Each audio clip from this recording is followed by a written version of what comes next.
네, 중개보수 청구권에 대해서 공부하셨고요. 이제 이어지는 7장 7번째 챕터는 교재 236페이지 교육 및 보칙이라고 하는 단원이고요. 그 중에 먼저 교육 부분부터 정리를 해보겠습니다. 우리 공인중개사 법령에 규정이 되어 있는 이 교육이라고 하는 것은 모두 4가지 종류의 교육이 있어서 항상 이 4가지 교육을 함께 펼치면서 어떤 공통점과 차이점이 있는지 비교 분석하시면서 학습하셔야 되는데, 일단 명칭을 나열해 보면 가장 많이 들어보셨던 실무교육이라고 하는 거 있었었죠? 그 다음에 연수교육이라고 하는 교육이 있고요.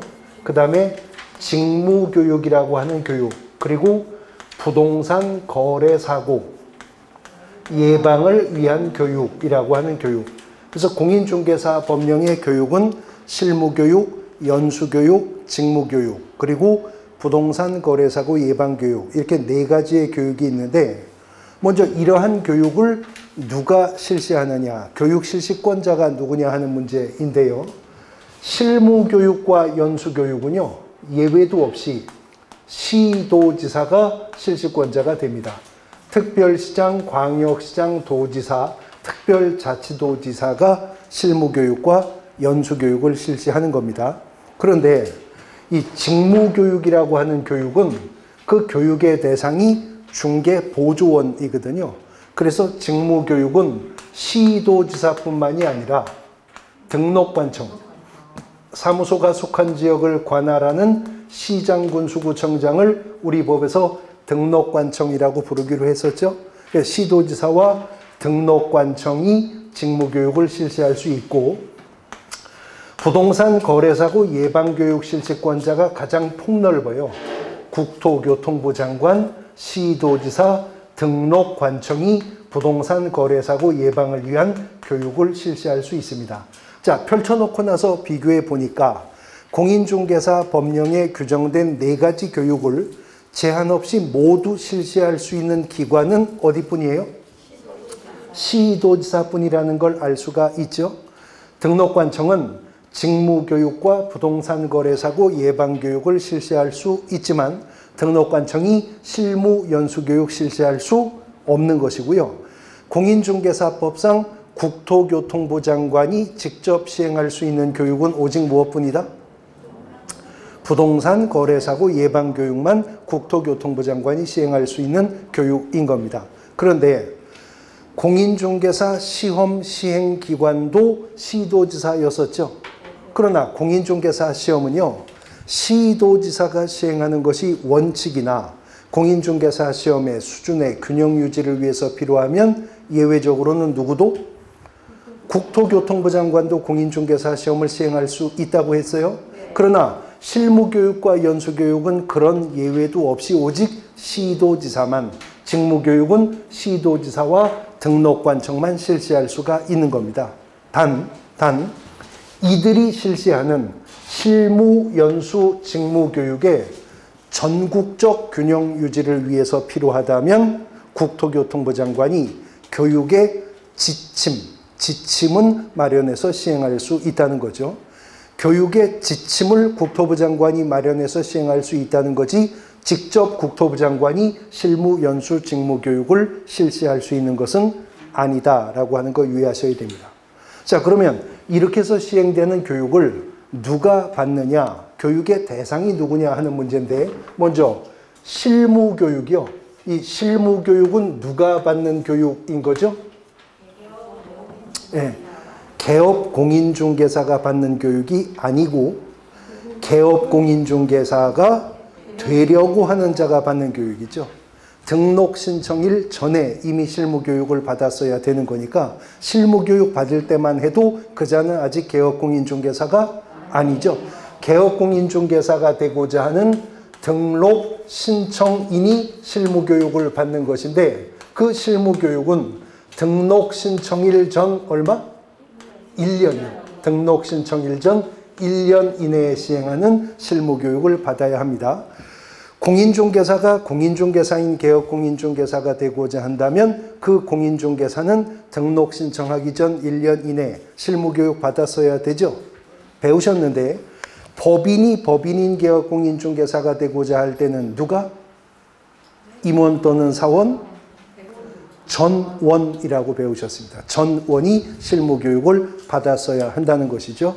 그러한 실무교육은 등록 신청일 전 1년 이내에 받았어야 되는데 시간은 28시간 이상 32시간 이내에서 실무교육을 받았어야 됩니다. 자, 실무교육은요, 약발이 1년밖에 안 간다고 했죠. 등록 신청하기 전 1년 안에 받았어야 된다고 했죠.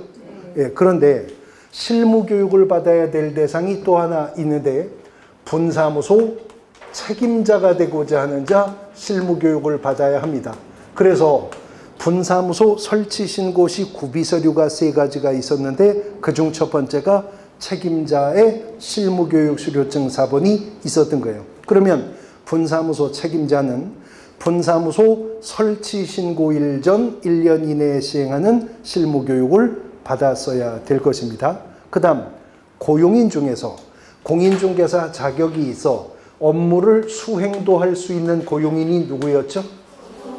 예, 소속공인중개사. 그러면 소속공인중개사는 고용신고일 전 1년 이내에 시행하는 실무교육을 받았어야 한다는 거죠.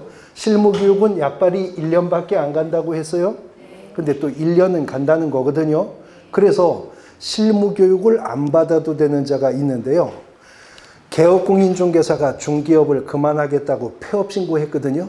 근데 폐업신고 후 1년 안에 다시 개업공인중개사가 되겠다고 재등록을 신청하거나 소속공인중개사가 사표 쓰고 나왔는데 고용관계가 종료된 후 1년 안에 다시 소속공인중개사로 고용신고 들어오거나 소속공인중개사가 고용관계 종료 신고 후 1년 안에 개업공인중개사가 되겠다고 등록 신청하는 경우라면 실무교육은 다시 받지 않고 등록 신청하거나 소속공인중개사 고용신고하는 예외는 인정이 됩니다. 자, 이들이 이렇게 해서 실무교육을 받았다면 이제 실무교육을 받고 나서 정기적으로 연수교육이라고 하는 것을 받아야 되는데요. 연수교육은 실무교육을 받고 나서 2년마다 받아야 됩니다. 2년마다 연수교육을 받아야 한다는 거예요. 그런데 중개업 종사하다가 보면 2년 금방 도래하거든요. 그래서 시도지사는 연수교육 대상자에게 2년이 되기 2개월 전까지 2년이 되기 2개월 전까지 교육 일시 장소 내용을 통지해 줘야 합니다. 그러면 2년마다 그 연수교육 받아야 되는데 만일 2년마다 받았어야 하는 연수교육 수료 의무를 위반하면 500만 원 이하의 과태료입니다. 이 과태료 처분 누가 내리겠어요? 시도지사가 내리는 거죠. 시도지사가 연수교육 실시권자이기 때문에 그 연수교육은 시간이 12시간 이상 16시간 이내에서 연수교육을 받도록 합니다. 그러면 보시면 고용인 중에서요. 실무교육과 연수교육을 받아야 할 고용인은 오직 누구뿐이다? 고용인 중에 실무 연수교육 받아야 될 사람은 소속공인중개사뿐이죠. 그래서 공인중개사법이 중개보조원을 대상으로 만든 교육이 바로 직무교육이라고 하는 교육입니다. 그래서 중개보조원을 대상으로 하기 때문에 직무교육은 시도지사뿐만 아니라 누구도 등록관청도 실시할 수 있다는 건데 중개보조원은 공인중개사가 아닌 자로서 단순한 업무만 보조하는 자이죠. 그래서 중개보조원에게 행하는 직무교육은 서너 시간이라고 생각하시면 돼요. 3시간 이상 4시간 이내의 범위 내에서 직무교육을 받되 중개보조원도 직무교육은 고용신고일 전 얼마? 1년 이내에 시행하는 직무교육을 받았어야 한다는 겁니다. 자, 그런데 교육 실시권자의 폭이 부동산 거래사고 예방교육 실시권자가 가장 폭넓었었죠. 그런데 교육의 대상도요. 부동산 거래사고 예방교육의 대상은 본법이 개업공인중개사 등이라고 표현했어요. 그러니까 개업공인중개사, 소속공인중개사, 심지어 중개보조원이나 법인의 임사원도 다 부동산 거래사고 예방교육의 대상은 된다는 거죠. 그러나 부동산 거래사고 예방을 위한 교육은 임의적인 교육이어서 국토부 장관 등이 정기적으로 시행할 의무도 없고요. 시행된다 하더라도 개업공인중개사 등이 수료할 의무가 있는 교육은 아닙니다. 단 언제 어떤 내용의 부동산 거래사고 예방 교육이 있는지 알아야 교육 대상자들이 받으러 갈지 말지 또 일정 조정할 수 있겠죠. 그래서 부동산 거래사고 예방 교육을 국토부 장관이 시행한다면 교육 시행일 10일 전까지는 교육일시, 교육장소, 교육 내용을 통지해 주도록 합니다. 언제까지? 그러니까 이제 출제자가 자주 뒤바꾸어 또 문제 낼 수 있는 게 연수교육 통지는 언제까지 한다고 그랬어요? 2년이 되기 2개월 전까지 통지하는 거고 부동산 거래사고 예방교육 통지는 교육 시행일 10일 전까지 통지한다 하는 점에서 차이가 있다라고 하는 것입니다. 공인중개사 법령이 규정하고 있는 4가지 교육에 대해서 비교하여서 펼쳐봤고요. 이제 2절로 갑니다. 241페이지에 보시면 2절은 단원의 제목이 보칙이라고 되어 있죠. 네, 보칙이라는 말의 뜻은요. 보충규칙이라고 하는 뜻입니다. 보충규칙이라고 하는 뜻인데 법이라고 하는 것은 조문이 무질서하게 나열되는 것이 아니라 주제별로, 테마별로 편을 구성하기도 하고 편 안에 장을 구성하기도 하고 장 안에 절을 구성하기도 하죠. 민법과 같이 1000개가 넘는 방대한 구조의 법은 일단 편을 구성하잖아요. 우리 민법은 몇 개의 편으로 구성되어 있어요? 몇 개? 5개 편으로 구성되어 있잖아요. 총칙편, 물권편, 채권편, 친족편, 상속편. 네, 민법은 5개 편입니다. 이른바 판택된 체계라고 하죠. 근데 이 중에 친족법, 상속법 파트는 부동산 중개 업무하고 하등 관계가 없죠. 그러니까 이제 공인중개사 민법 시험 범위는 민법의 5개 편 중에서 총칙과 물권과 채권, 그것도 채권 강론에서는 매매와 교환과 임대차까지만 시험 범위로 잡은 거죠. 자, 그런데 이렇게 법이 편과 장과 절을 구성하다가 보면요. 이 법 속에 있어야 할 내용이기는 하지만 독립된 편이나 장으로 구성할 만한 거리는 안 되는 것들이 있죠. 그런 것들을 보충규칙이라고 해서 별도로 법이 하단부에 규정하고 있는데 지금 공인중개사법 보충규칙에서 다루고 있는 내용은 3가지입니다. 첫 번째는 업무위탁입니다. 업무위탁에 관한 규정.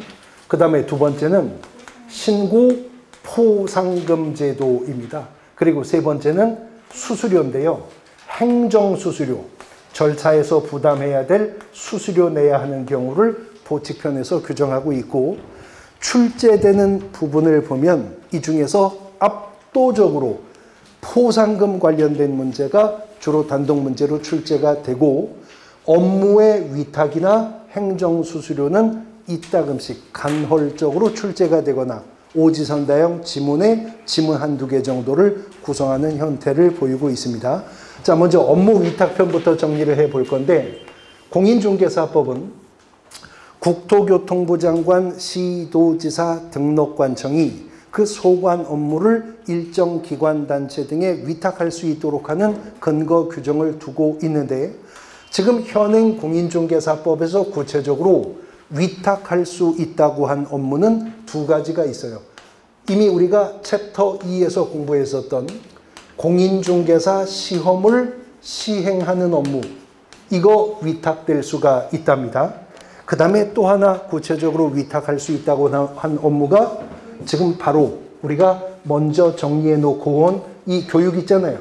실무교육, 연수교육, 직무교육, 교육 업무도 위탁을 할 수가 있다는 겁니다. 근데 이미 배우셨는데 챕터 2에서 2장에서 배우셨는데 공인중개사 시험 시행 업무를 위탁받을 수 있는 기관이 2 있다는 거죠.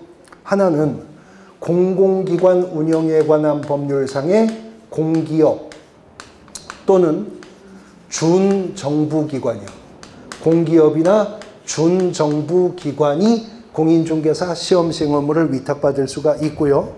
또 하나 공인중개사 시험 시행 업무를 위탁받을 수 있는 곳이 있는데 공인중개사 협회입니다. 그래서 공인중개사 시험 시행 업무는 공기업 준정부기관에 위탁될 수도 있고요. 공인중개사 협회에 위탁될 수도 있답니다. 그런데 시험 시행하는 업무 말고 또 위탁할 수 있는 업무가 뭐라고요? 교육 업무를 위탁할 수 있다고 그랬잖아요. 실무교육, 연수교육, 직무교육 업무가 위탁될 수 있는데 교육 업무를 위탁받을 수 있는 기관 중에는 공인중개사 시험 시행 업무를 위탁받을 수 있는 두 기관이 다 포함이 됩니다. 공기업 준정부기관과 공인중개사협회. 그런데 교육 업무를 위탁받을 수 있는 기관은 이 두 기관 외에 하나가 추가되는데 부동산 관련 학과가 개설이 되어 있는 고등교육법 규정에 의해서 설립된 전문대학을 포함한 대학입니다. 원래 대학은 교육기관이잖아요. 그러니까 그 대학이 고등교육법 규정에 의해서 설립되었고 부동산 관련 학과, 꼭 부동산 학과여야 되는 거 아닙니다. 부동산 관련 학과가 개설되어 있는 대학이라면 예를 들어 건국대학교, 명지대학교, 강남대학교, 대구미래대학교 부동산 관련 학과가 개설된 대학이라면 실무교육, 연수교육, 직무교육, 교육 업무를 위탁받을 수 있다. 그러나 부동산 관련 학과가 개설되어 있다 하더라도 특정한 대학에 공인중개사 시험 시행 업무를 위탁할 수는 없다 하는 것입니다.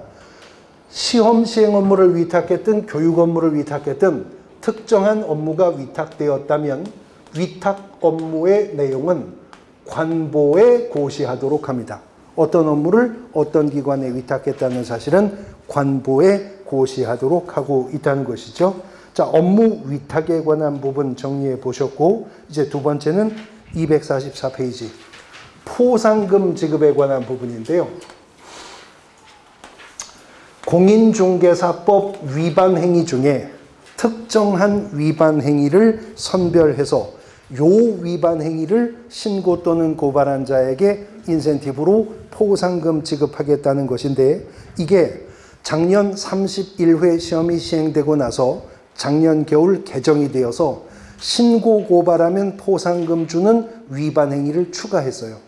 일단 예전부터 신고 고발하면 포상금 주겠다는 행위부터 나열해 보면 무등록 중개업자요. 중개사무소 개설 등록하지 않고 중개업을 하는 자를 신고 또는 고발한 자는 우리 법이 포상금 준답니다. 그 다음 두 번째는 등록을 하였다 하나 거짓 그 밖에 부정한 방법으로 등록을 한 자, 이 자를 신고 또는 고발했을 때 포상금 지급받을 수가 있다는 것입니다. 그 다음에 세 번째는 중개사무소 개설 등록증을, 네 번째는 공인중개사 자격증을, 그러니까 등록증이나 자격증을 양도되어 하는 행위가 있었다면 양도대여를 한 자나 양도대여를 받은 자 신고 고발했을 때 포상금 준대요. 등록증 양도대여 한 자나 받은 자, 자격증 양도대여를 한 자나 받은 자를 신고 고발하면 포상금 준다는 겁니다. 원래 지금까지 포상금 주겠다는 위반 행위는 이거밖에 없었거든요. 그런데 작년 시험이 시행된 이후 개정이 되어서 개업공인중개사가 아닌 자는 중개대상물에 대해서 표시 광고하면 안 되죠. 근데 만일 개업공인중개사가 아닌 자가 중개대상물에 대해서 표시 광고하는 행위가 있다면 그거 신고 고발한 자에게도 포상금 주겠답니다. 이거 추가가 되었고요. 그 다음에 우리가 금지 행위를 공부할 때 이른바 부동산 거래 질서 교란 행위라고 하는 거 공부했었죠. 공인중개사법 33조 1항에는 개업 공인중개사 등에게 금지가 되는 9가지 금지 행위가 있었는데 그 중에 8번째와 9번째가 추가 개정으로 들어온 금지행위였었습니다. 개업공인중개사 등이 하지 말라고. 그 다음에 33조 2항이요. 누구든지 5가지 행위를 나열하면서 이러한 행위를 통해 개업공인중개사의 업무를 방해하는 행위를 하면 안 된다고 하는 게 5가지 행위가 있었죠. 그 5가지와 33조 1항 895에 있는 2가지를 통칭해서 부동산 거래질서 교란행위라고 부른다고 했는데, 이런 부동산 거래질서를 교란하는 행위를 한 개업공인중개사 등이나 누구든지 부동산 거래질서 교란하는 행위가 있었다면 이거 신고 고발한 자에게 포상금 주겠다는 건데요. 자, 이런 위반 행위가 있었음을 신고 또는 고발해야 포상금 받을 수가 있겠죠. 그런데 이 신고 또는 고발 행위는요, 등록관청에 가서 신고할 수도 있고요, 검찰이나 경찰 같은 수사기관에 가서 직접 고발할 수도 있습니다. 신고 또는 고발은 등록관청 갈 수도 있고 수사기관에 가서 할 수도 있습니다. 그런데 이런 위반 사실이 있다는 행위를 신고 고발했다고 해서 모든 신고인 고발인에게 포상금을 주는 것은 아니고, 이제 지급의 요건이 순차적으로 모두 충족되어야 포상금 나갈 거거든요. 첫 번째 요건은요, 뒷북침은 안 준다라고 생각하시면 돼요. 자, A가 무등록으로 중개업을 하고 있어요. 그런데 A가 무등록으로 중개업을 하고 있다는 사실은 이미 등록관청이 포착했습니다. 단 A가 지금 이 지역에서 누구와 연계하여 투기조장 행위를 하는지를 확인하려고 덮치지만 않고 예의주시하고 있는 중인데, B가 와서 A가 무등록 중개업하는 사실이 있어 신고합니다. 그럼 안 준다는 거죠. 그래서 공인중개사법이 뭐라고 표현했냐면, 이런 위반 사실이요, 행정기관에 의해서 발각되기 전 신고 고발이 있어야 된답니다. 그러니까 행정기관에 의해서 포착되기 전에 신고 고발했어야지 뒷북침은 안 준다, 그 말입니다. 그 다음 2번째는요. 뒷북쳐도 안 주지만 헛짚어도 안 줘요. A가 무등록 중개업을 한다고 신고 고발이 들어와서 고발당한 A를 조사 또는 수사해 봤더니 B가 뭘 잘못 알고 신고했어요. A는 이미 개설 등록을 했고 적법하게 중개업을 하고 있는 사실이 확인되어 A가 최종 무혐의 처분을 받았다. 그럼 헛짚었는데 잘못 신고한 자 포상금 줄 리가 없잖아요. 그러니까 먼저 발각되기 전에 신고 고발했다 하더라도 신고 고발한 사건에 대해서 검사가 공소 제기를 하거나 아니면 최소한 기소 유예 결정을 내렸을 때 포상금은 지급되는 것이지, 증거 불충분으로 인한 무혐의 처분이 나왔다. 그러면 포상금 안 주는 겁니다. 공소 제기를 했거나 아니면 최소한 기소유예 처분은 나왔어야 됩니다. 이렇게 검사가 공소제기나 기소유예 처분을 내렸다면 이제 관할 등록관청은 그 수사기관의 처분 내용을 조회하고 수사기관의 처분 내용 조회 결과 검사가 공소제기했거나 기소유예 처분을 내린 것이 확인이 되었다면 이제 포상금 지급 결정을 한다는 겁니다. 포상금 지급 결정을 누가 한다고요? 검사가 해요? 등록관청이에요? 네, 등록관청이 지급 결정을 하는데 수사기관의 처분 내용을 조회하고 나서, 그러면 지급 결정을 했다면 지급해야 되겠죠? 이 포상금 지급은요, 지급 결정일로부터 1개월 이내에 포상금 지급하도록 하고 있습니다. 우리가 이미 앞에서 배운 것 중에 1개월 이내에 주겠다는 게 하나 있었는데요. 뭐죠?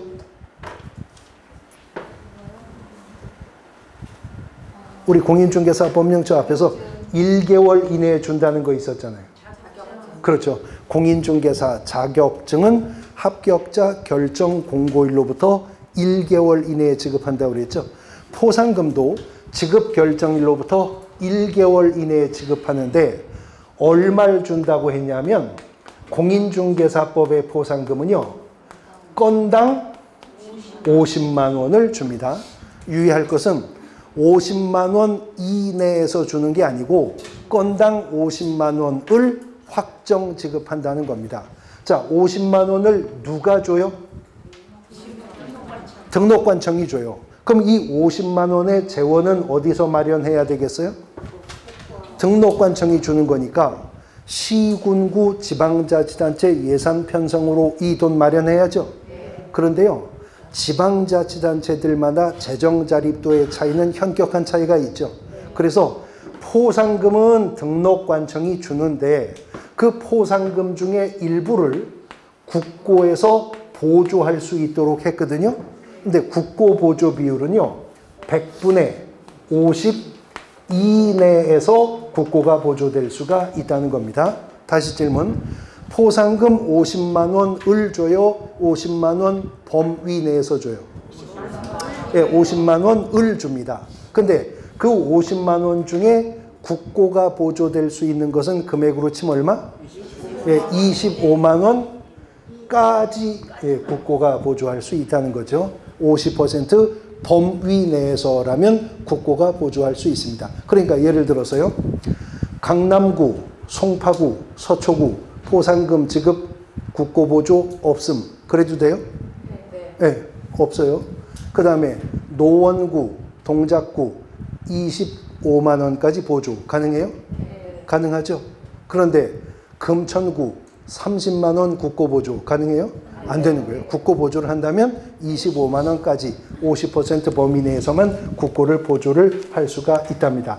이렇게 해서 건당 50만 원을 지급을 하는데 두당 50이 아니고요.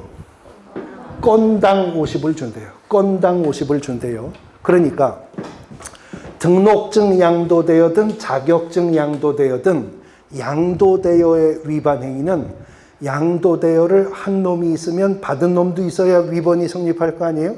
그러면 누가 등록증 양도대여 하는 걸 봤어요?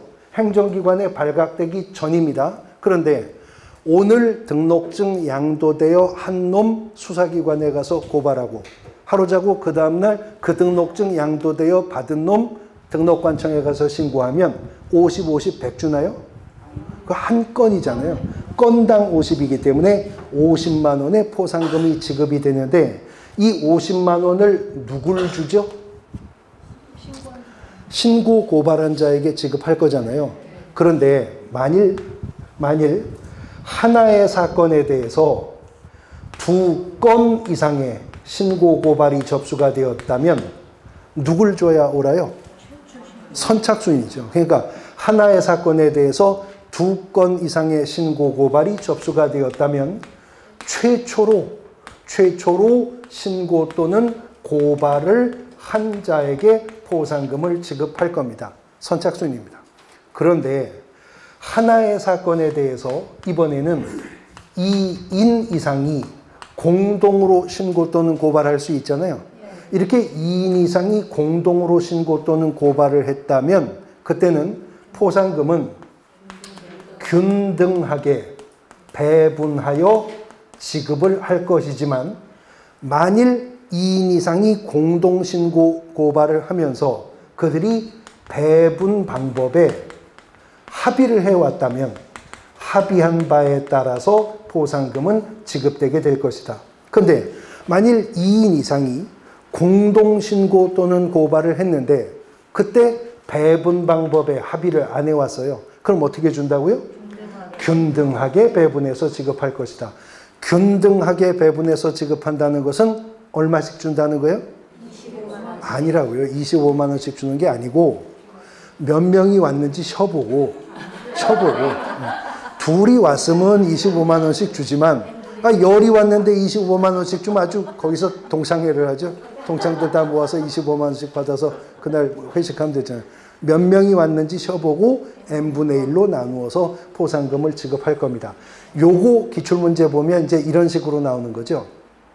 하나의 사건에 대해서 2건 이상의 신고 고발이 접수가 되면 배분 방법에 합의가 없는 한 균등하게 배분하여 지급한다. 이런 식으로 이제 거짓말하는 겁니다. 그러니까 2 건 이상의 신고 고발이 접수되었다는 사례인지 2인 이상이 공동 신고한 사례인지 또 유의해서 살펴두셔야 될 부분인 겁니다.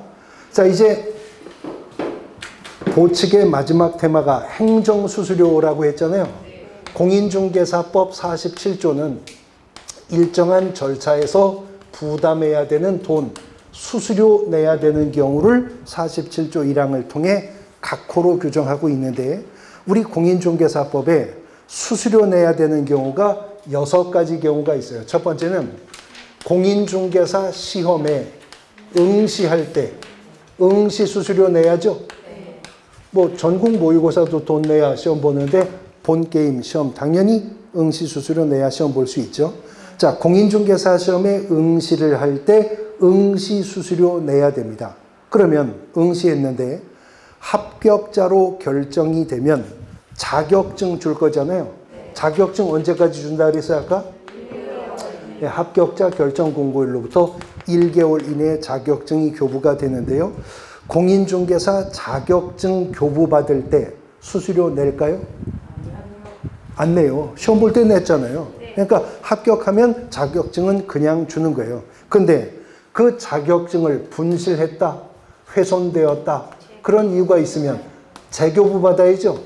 재교부 신청할 때는 수수료 내야 됩니다. 그 다음 공인중개사 자격을 취득했어도 적법하게 중개업을 하려면 뭘 해야 돼요? 등록을 해야 되잖아요. 등록 신청할 때 수수료 또 내야 됩니다. 이미 등록 신청할 때 수수료 냈고요. 그 안에 등록증 값도 들었다고 생각하시면 돼요. 그러니까 등록증은 업무 보증 설정만 확인되면 그냥 줄 거예요. 근데 똑같이 그 등록증을 분실하거나 훼손되어서 등록증을 재교부받고자 할 때 그때는 수수료 내야 한다는 겁니다. 수수료 내야 된다. 그 다음 법인인 개업 공인중개사만 가질 수 있는 것이 분사무소 설치죠. 그래서 분사무소 설치 신고할 때 수수료 내야 되고 역시 그 안에 분사무소 신고 확인서는 값이 들었다고 생각하시면 돼요. 그래서 분사무소 설치 신고 확인서, 신고 필증은 처음에 그냥 줄 건데 그 분사무소 설치 신고 확인서를 재교부받고자 할 때는 수수료를 다시 내야 된다. 공인중개사법상 행정수수료 내야 되는 경우가 모두 몇 가지? 6가지니 간단한 단독 문제로 출제가 되면 이 중에서 지문 4가지를 추출하고 그렇지 않은 걸 갖다 끼워서 다음 중 행정수수료 납부할 의무가 없는 경우는 간단하게 오지선다형 문제 만들어질 수 있죠. 아니면 박스 안에다가요. 기역, 니은, 디귿, 리을, 미음, 비읍, 시옷, 이응, 지읒 이렇게 해서 섞어놓고 다음 중 행정수수료 납부해야 하는 경우를 모두 고른 것은 이렇게 박스 문제로 나올 수도 있죠. 그래서 매년은 아니지만 간헐적으로 문제가 나오는 부분이어서 수수료 내야 되는 경우 6가지 경우를 묶어서 암기해 두셔야 되는데 이게 아주 외우기가 쉬운 게 가락이 있어요. 흐름이 있다고요. 그래서 외우기가 쉬워요.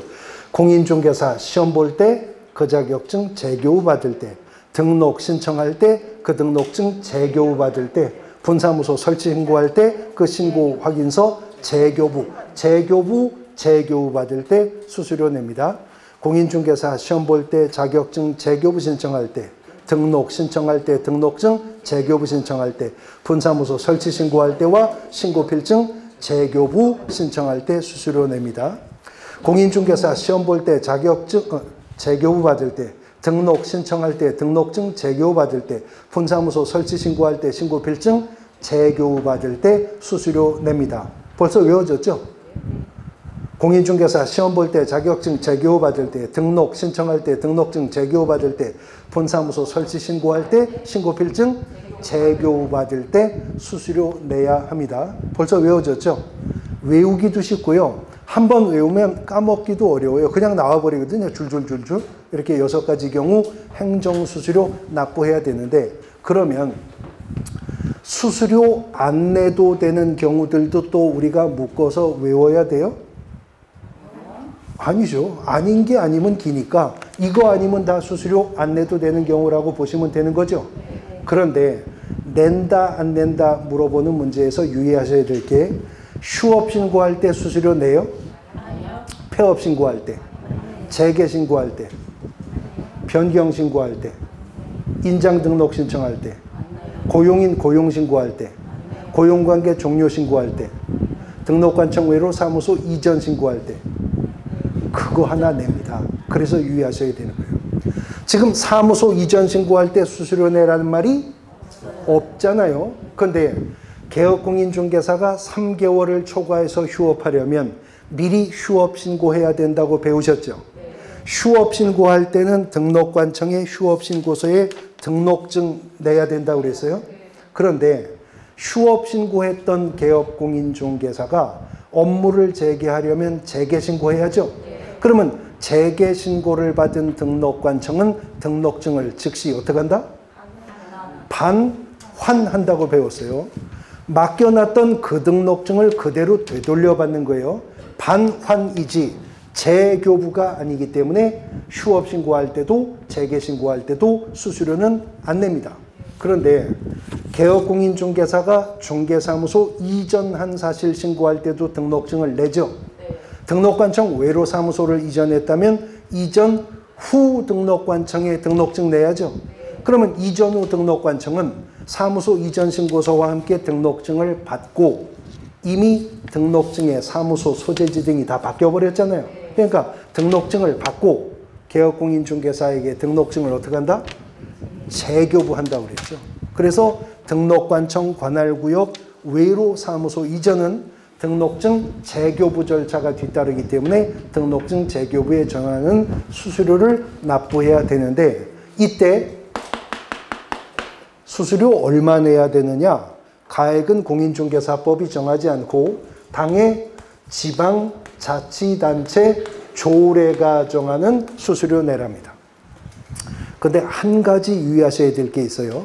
이 수수료는 다 원칙은 당의 지방자치단체 조례가 정하는 수수료를 내는 건데요. 공인중개사 시험의 응시 수수료만큼은 실제로 어떻게 시험이 시행되느냐에 따라 세 가지로 구분됩니다. 원래 공인중개사 시험 시행기관은 원칙은 누구예요? 시도지사가 공인중개사 시험 시행기관이죠. 그때는 말 그대로 당의 지자체 조례, 시도조례가 정하는 응시수수료 내는 겁니다. 근데 공인중개사 시험은 시험의 수준의 균형 유지를 위해서 필요하다면 예외적으로는 누가 시행할 수도 있다? 국토교통부 장관이 시행할 수도 있다 그랬죠. 그때 응시수수료는 국토교통부 장관이 결정 공고하는 수수료 내는 겁니다. 공인중개사 시험을 국토부 장관이 시행할 때는요. 근데 오늘 배우셨는데 그 공인중개사 시험 시행 업무는 실제로는 위탁이 된다면서요? 예, 위탁되었을 때 응시수수료는요. 위탁을 받은 자가 위탁을 한 자의 승인을 얻어서 결정 공고하는 수수료를 낸답니다. 자, 다시 공인중개사 시험은요. 원칙 규정에 따라 시도지사가 시행하는 경우라면 시도 조례가 정하는 응시수수료 내면 되고요. 예외 규정에 따라 국토부 장관이 시험을 시행하는 경우라면 국토부 장관이 결정 공고하는 수수료 내는 것이고 실제로는 업무가 위탁되고 있는데 위탁되었을 때는 위탁을 받은 자가 위탁을 한 자의 승인을 얻어서 결정 공고하는 수수료 납부하게 된다 하는 겁니다. 교육과 보칙 7번째 챕터 정리하셨고 이제 8번째 챕터 넘어갑니다. 쉬었다가 보겠습니다.